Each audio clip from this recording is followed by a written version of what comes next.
I guess what I love is that Torello is this sort of community hub. We have people who supply us with food who have become friends, and so we have this wonderful relationship with the people who supply us, and then we can pass that joy on to our customers.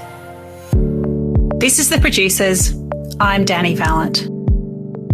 Sophie O'Neil grew up on a farm in New South Wales, but she didn't quite tap into food as a passion and a career until a dispiriting experience in food marketing led to a change. She's now an owner of Torello Farm, a mixed business and farm gate on Victoria's Mornington Peninsula. Founded in 2016, Torello not only sells Sophie's own beef and lamb, but also curates other local produce for residents, visitors and restaurants in a bountiful business that creates connection and brings nourishment and joy. My name is Sophie O'Neil and I'm one of the owners of Torello Farm on the Mornington Peninsula. So Torello Farm is a farm gate in Dramana at the bottom of White Hill Road, on the road that leads up to Red Hill for those people who know the Mornington Peninsula. And we sell local produce. So some people liken us to a bit of a farmer's market, but obviously we don't have the farmers on site. So we sell produce from about 70 different farms across the Mornington Peninsula, including our family's own farm, which is in Toorong, where we grow belted Galloway beef and Dorset Down lamb. Sophie grew up on a mixed farm, but food only clicked for her when curious eating sent her on a journey of discovery. I grew up in country New South Wales. I grew up in between Forbes and Eugara, which both have been put on the map recently with those horrible floods. So it was a mixed farm. We had cattle, sheep, and then grew some crops. To be honest, I wasn't a super interested kid as in farming. I think for me, my interest in food and food production has come from being a really curious eater, and then I obviously got involved in marketing and specifically food marketing and a little bit of food writing, and I think that kind of, so now I wouldn't call myself a farmer. I felt like a little bit like, oh, should I be on this podcast? Because I'm a connector of producers, I suppose. Once Sophie landed on food, she delved into many different parts of the supply chain. She's worked with farmers markets, pig farming, a butcher shop, sheep and cattle production, and eventually the lively ecosystem that is Torello Farm, opened with her extended family. I started my kind of food journey at greengrocer.com back in the late 90s, where I was doing the marketing. I was working in the marketing team there. And then, I moved down to Victoria and started up a farmers market, and that was just amazing. It really threw me into the local food scene in Victoria, and I met some amazing people who inspired me and, just really anchored me in this life, I suppose. And so I started a farmers market, and Mark and I also started up a free-range pork business, and we bought a butcher shop in Nearham South and processed, rare breed, beautiful pork that we sold at farmers markets and into some local restaurants and stuff like that. And then we decided we started having kids and decided we needed to be closer to family. So we moved to the Mornington Peninsula and we stopped growing the pigs and started growing belted Galloways and Dorset Down lambs. At the time when we were growing pigs, we worked with an amazing woman called Ethel Stevenson who grew English Leicesters. She's no longer alive, but she was such an advocate for heritage breeds, and really we learnt so much from her. And so we continued growing these sheep and cattle, and Mark and his family had fruit shops, and Mark had also had in his life a providore business supplying restaurants, and the opportunity just came up with Torello to buy it, and I guess Mark and I just combined all of the experience that we had, along with his brothers and their partners' experience, and we just had a crack and started up Torello. And it's a really joyful business. I feel really proud of sort of the community nature of the business. Obviously we service the local community, but we also get visitors to the peninsula it's a popular tourist region, and that kind of helps our business because we have different types of customers coming throughout a 7-day week. And then I think for me, the real joy is that we have all these beautiful farmers growing an eclectic range of produce that supply us. And I think our existence really is helping incubate other farmers. I'll be at a basketball game with my kids or something, and someone will come up to me and say, hey, we've got, a couple of acres. What do you think we could grow that we could supply you? And I think, that's just so cool because we don't want land just sitting there not being used to grow food. And I think, that's something that I feel really passionate about, and I think there's a real opportunity on the Mornington Peninsula in my next chapter to really try and incubate more small farmers and make land available to them. There's still lots of gaps. Some of them, like peach, stone fruit, there's not a lot of stone fruit being grown on the peninsula, but there might be a really good reason for that. We haven't had a huge amount of success, although we've got one of our regular orchardists who supplies us apples in Toorong. He grows some peaches, and we managed to sell his fruit this season, which was great. There's lots of opportunities. Bounty from around 70 local producers can be found at Torello, along with the beef and lamb from Sophie's own farm. Key to the process of selling whole animals is educating customers about different cuts and value adding with take-home pies, lasagnas, stocks and ragouts. When we first started Torello, we were still working with Alan and Lizette, and they were just fantastic and really, really mentored us about how to move like a whole animal. That's evolved. We now operate on our own, but we sell a whole carcass of beef and several lambs. We put that through the shop each week. And the challenge, it's wonderful in one sense because people are getting to see a whole animal, but that it's challenging in other ways because, for example, in the middle of summer, no one's buying roasts. So we have then added another arm to our business, which is we've registered the kitchen on the house on site, and we value add a lot of the beef that isn't going to move depending on the season. So at the moment we're using brisket in a pulled beef dish. We're making lots of lasagnas. We do lots of delicious ragouts and bone broths and all sorts of things just to really make sure we use the whole animal. And interestingly, those sort of take-home meals have become a really important part of our business. They showcase our beautiful beef and lamb, and they also help us be viable.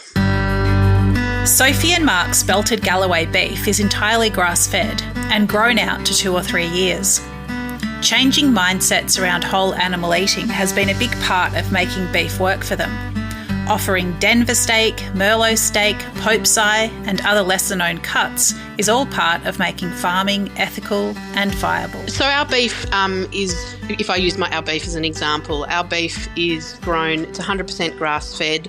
We process animals when they're about 2.5 to 3 years old, and then we hang them for at least kind of 2.5 to 3 weeks. So that's a more expensive product than yearling beef. But so there's been we've had to really dig in and educate our customers about why our beef is more expensive, because it just costs more to produce. But it's got a really incredible intramuscular fat and full beef flavour that require you only need a little bit to kind of and a little bit goes a long way. And I've found that we've got cuts in the shop like Pope's Eye or Denver steak or Merlot steak, and we have to work quite hard at educating people. But once they get their head around it, they really have embraced it, and it's a lovely. I think we've changed the mindset of how people purchase their protein, and that's really exciting. So selling a whole animal requires. We've had to, like I said, we've had to work really hard at educating our customers. So we work with a fantastic local recipe developer and food stylist called Fiona Hammond, and Fee's worked with us pretty much since we opened. So she's been with us for a long time, and she does a recipe every week. So if I was talking to our butcher and I was doing some research once and said, oh, look, I think there's a really nice cut that you can find in the shin. It's a little muscle, and called Merlot, and I said, let's try and get it. So he now cuts that out for us, and then I'd give that product to Fee, and I'd say, Fee, can you develop a recipe for it? Teach people about how to cook this secondary steak, cut it against the grain, yada yada. So we recipes are really key for our kind of marketing of the beef, but also we have like QR codes now in the shop where we might say, if you don't know what this cut is, hit the QR code, and then we provide that information. And people, you have. I love it when you convert an I Feel It customer to a Denver customer. It's very thrilling. There's lamb, and then there's Dorset Downs lamb. Sophie explains what's special about their sheep. We learnt about Dorset Downs. Mark and I went to a rare breeds trust lunch, a long time ago. And the chef was Alan Harding, who has since become a really good friend of ours. And he cooked Dorset Down lamb, which we knew nothing about. And then Ethel Stevenson, who we were working with at farmers markets and selling her English Leicester lamb alongside our free-range pork, she rang us up one day really excited and said, there's a flock of lambs in South Australia that are about to go to the sale yards, and it's Dorset Down, and we need to preserve that breed, and there's only a small pocket of them around. Do you think you could take it? And Mark and I went, yeah, great. So we organised a truck to deliver a flock of Dorset Down ewes to us, and we've now since worked with one of the main breeders of Dorset Downs, Colin and Margaret Chapman, and they grow. So they've helped us kind of increase our genetics and grow more. And so, we grow them purely for meat. We put them through the farm gate, and it sells really, really well. And more recently, we've started to be approached with, obviously we can't produce lamb all year round. So more recently we've been approached for a few other small Peninsula farmers who's like, would you be interested in selling our small flock? And that's working really well. Dorset Downs, again, slow growing, and they can, you have to be careful not to let them get too big and fat, but they're rich and delicious and, beautiful. I mean, shoulders are beautiful, slow cooked, but equally their chops are just, fantastic, or, a rolled loin is just beautiful. I was up in New South Wales. My dad's a farmer. I grew up on a farm in Forbes, and I'd taken him some lamb, and he rang me the other night and he goes, I've just eaten that lamb. It's unbelievable. So I thought that was pretty good from a guy who's kind of, killed his own lamb all his life. One of the most satisfying aspects of having land is being able to craft its purpose. Sophie has watched with joy as the trio from Five Tails have begun growing delicious produce on Torello Farm. We farmed ourselves at Torello for a few. We bought the property in 2016 and we grew for quite a few years ourselves. And then an opportunity came along with Mikey and Kez and Jess from Five Tails Farm, and they were looking for a place to start their own business. And so we've made land available for them, which is fantastic. And they are doing a wonderful job. They grow organically. We sell a lot of their produce in our shop, so they grow, at the moment, that would be like zucchinis or beans. They grow wonderful young shoots and salad greens and spinach and carrots and garlic and beautiful lettuces. They source a lot of their seed from Transition Farm, which is another wonderful grower down here, and we sell Transition Farm seeds in the shop. But that relationship is just so great, because I feel like we're making land available for them and they're selling through us. They also sell elsewhere. They sell in other retail outlets, and they also sell in restaurants. And we still have land available here at Torello, and so I'd love to, in the future be able to maybe make land available for some other young farmers. So that's hopefully something that might play out in the years to come. One of the hardest questions a person could ask Sophie O'Neil is what a typical day looks like. As a farmer, wholesaler, retailer, value adder, communicator and all-round connector, every day is different and enriching. Yeah, so a day for me would be, so I come into the farm gate. Today I so we do a great collaboration with a fantastic pie maker on the peninsula called Johnny Ripe, and they will turn, again, because you're thinking that I've got to get rid of a whole carcass. So how to, what am I doing with, enormous amounts of chuck or whatever?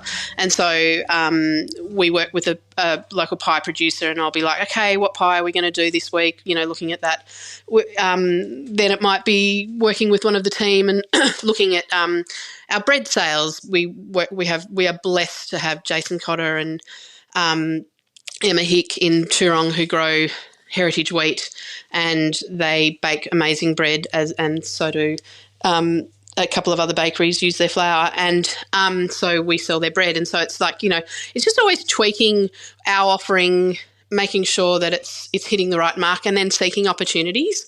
That's probably what thrills me the most. I can talk about the boring stuff, but the stuff that really thrills me is just, hey, there's a new producer that's come on board and they've got a heap of, blood plums. Okay, so we probably won't move that much in the farm gate. So what can we do in the kitchen with that?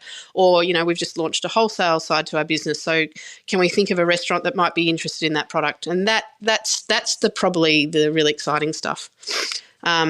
Mixed in with Instagram and all the, day-to-day things. I feel like when you walk into into Torello, we do have a philosophy of what you can see is sort of what the local seasons provided you. So throw away your shopping list and let Mother Nature guide you. And it's really true. So any given day can be quite different. So some, we might have a farmer drop off some beautiful plums at this time of year, or some really early new season apples might have just started. So they'll come and then they'll go, or I'm always getting in trouble from the staff because I can't put everything on Instagram, because sometimes it's a really small amount of stuff that's just been dropped off. We've got some really cool eggplants that are being grown by a guy in Rosebud at the moment that are in the shop, or, we also have a kind of a standard amount of line, because there's some big market gardeners on the peninsula that we source, say potatoes or Dutch carrots or spring onions or celery from. So there's some things that will be quite, will be quite mainstream and familiar, but then there's lots of little eclectic things. Beautiful nashies we're getting out of Red Hill at the moment. People get into farming for all kinds of reasons. Above all else, Sophie has been driven by her curiosity. What are we eating? Is it ethical? Might there be something better?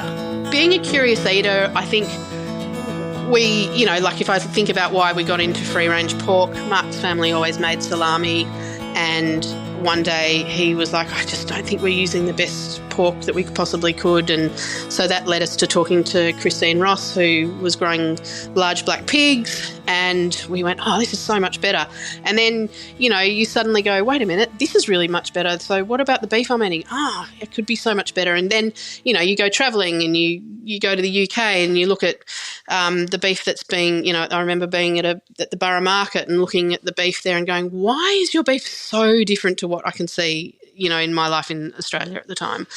And I think that just that curiosity has always made me strive to sort of firstly put better food on my own table, but also now it's about, sort of the ethics around it as well, and why we should be really, conscious of what we're eating and making sure that, we're looking after, the producer of, supporting the producer that we've who's grown the food that we're eating.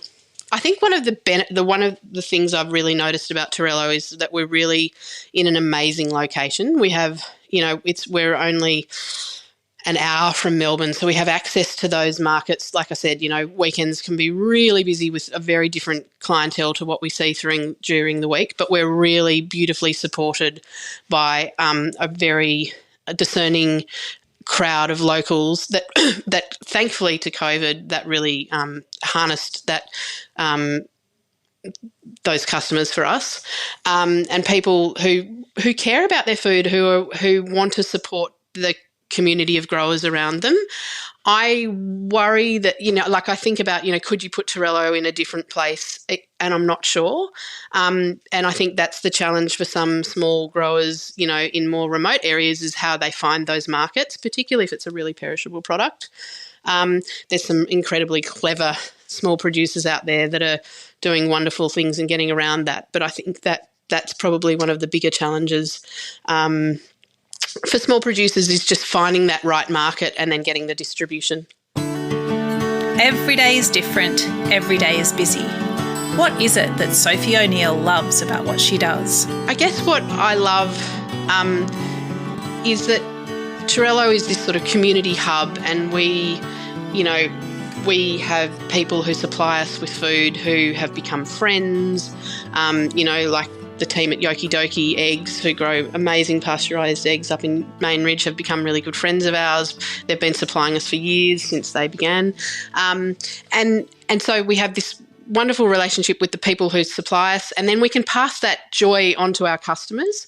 I love that we have different farmers coming in talking to us about their stuff, and they're really, this ties me back to my farmers market roots of people, farmers really appreciating feedback, but also loving to hear that they've done an amazing job. That's just such a privilege to be able to work with these guys and help represent their product in a beautiful way. And then the people who buy it, whether that's a local restaurant or, just someone I know from basketball.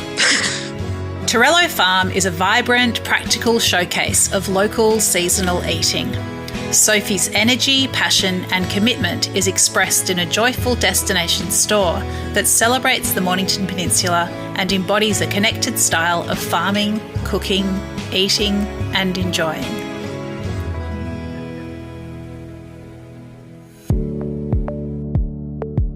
This is The Producers, a Deep in the Weeds production. I'm Dani Valent. Stay tuned as we talk to some of Australia's best farmers, makers and growers.